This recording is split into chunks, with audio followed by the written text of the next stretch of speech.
दोस्तों, एक भक्त कहा था, माई के दरवाजे पे जाकर हमें कमेंट बॉक्स में लिखना अच्छाई बुराई, हमारी आवाज़ कैसा है दीदी, हे बहना, हे परिवारजनों, मुझे भी सपोर्ट की ज़रूरत है और सच गलत का पता होना चाहिए, मेरा आवाज़ अच्छा है कि नहीं। एक पुजारी बोला था माई से, का देवढ़ी के ठाड़ी बा पुजरिया माई केवरिया हूँ खोल माई हो, देवढ़ी के ठाड़ी बा पुजरिया माई केवरिया हो खोल हो ना, केवरिया खोल हे माई, केवरिया हे माई, देवढ़ी के ठाड़ी बा पुजरिया हो केवरिया को हे माई, देवढ़ी के ठाड़ी पुजरिया हो केवरिया खोल हे माई। मैया के तिमथवा में सोहेला हो टिकवा, मैया के माथवा में सोहेला हो टिकवा, टिकवों में लगल लहरिया केवरिया को हे माई हो, टिकवों में लागल बार लहरिया केवरिया खोल हे माई हो, केवरिया खोल, केवरिया खोल हे माई हो, देवढ़ी के ठाड़ी बा पुजरिया माई केवरिया हे माई हो, केवरिया खोल हे माई हो।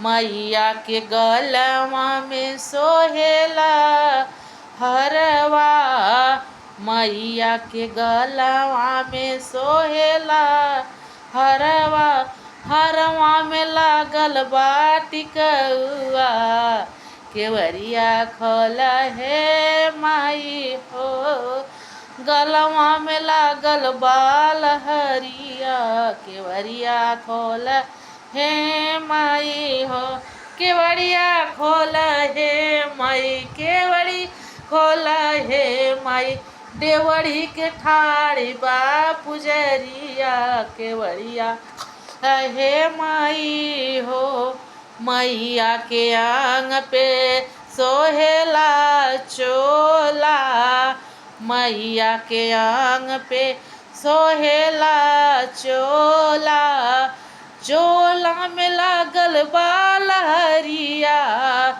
चोला में लागल बा लहरिया, हे केवरिया खोल हे माई, केवरिया खोल हे माई, केवरिया हे माई, देवढ़ी के ठाड़ी बा पुजरिया केवरिया खोल हे माई हो, देवढ़ी के ठाड़ी बा पुजरिया केवरिया खोल हे माई हो।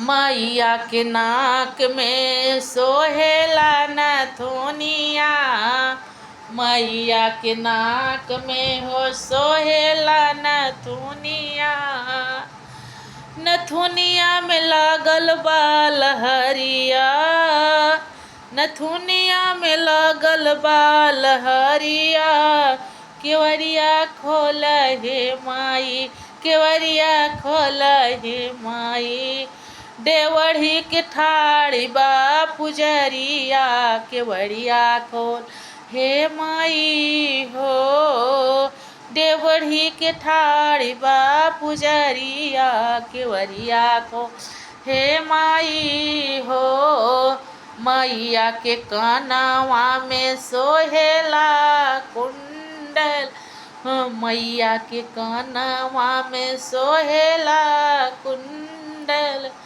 कुंडल में लागल बा लहरिया, कुंडल में लागल बा लहरिया, केवरिया खोल हे माई, केवरिया खोल हे माई, देवढ़ी के ठाड़ी बा पुजरिया केवरिया खोल हे माई हो। देवड़ी के ठाड़े हाई गीता पगलिया केवरिया, हे माई हो केवरिया खोल हे माई। मैया के कमर कर धन सोहेल आहो, मैया के कमर में कर धन हेला हो। कर धन में लागल बाल हरिया, केवरिया खोल हे माई हो। केवरिया खोल हे माई, केवरिया खोल हे माई, केवरिया खोल हे माई। देवरी के ठाड़ी बाप गली हो, केवरिया खोल हे माई हो। देवरी के ठाड़ी बाप गलिया, केवरिया खोल हे माई हो। मैया के हाथ में सोहेला कंगन, मैया के हाथवा में सोहेला चूड़िया, अरे चूड़िया में लागल बा नगिया। लहरदार ये माई हो, चूड़िया में लागल बा नगिया। लहरदार ये माई हो, केवरिया खोल, केवरिया खोल ए मोरी माई हो।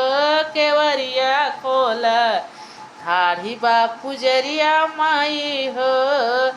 देवड़ी के ठाड़ी बाई पगली माई, खोली द केवरिया माई हो। मैया के माथों में सोहेला मेहंदी, मैया के हाथ में सोहेला मेहंदी। मेहंदी चमे चमे चमके लालो लाल, ए माई मेहंदी चमकेला लालो लाल ये माई हो। दोस्तों बड़ा हो जाता है इसलिए छोटा कर दी। हमें सपोर्ट करना दीदी बहना मेरे भाई, जो समझ रहे हो मुझे वो मुझे सपोर्ट करना। और मुझे आता नहीं है दीदी बहना, आपके बारंबार रिक्वेस्ट करते हैं ये दर्शकों से मैं प्रणाम करती हूँ। कहीं गलत हूँ क्षमा करना, मैं दूसरी बेरी आई हूँ। दीदी बहना परिवार जनों, कभी न कभी होता, लेकिन दर्शक को प्यार मिलना चाहिए दीदी बहना।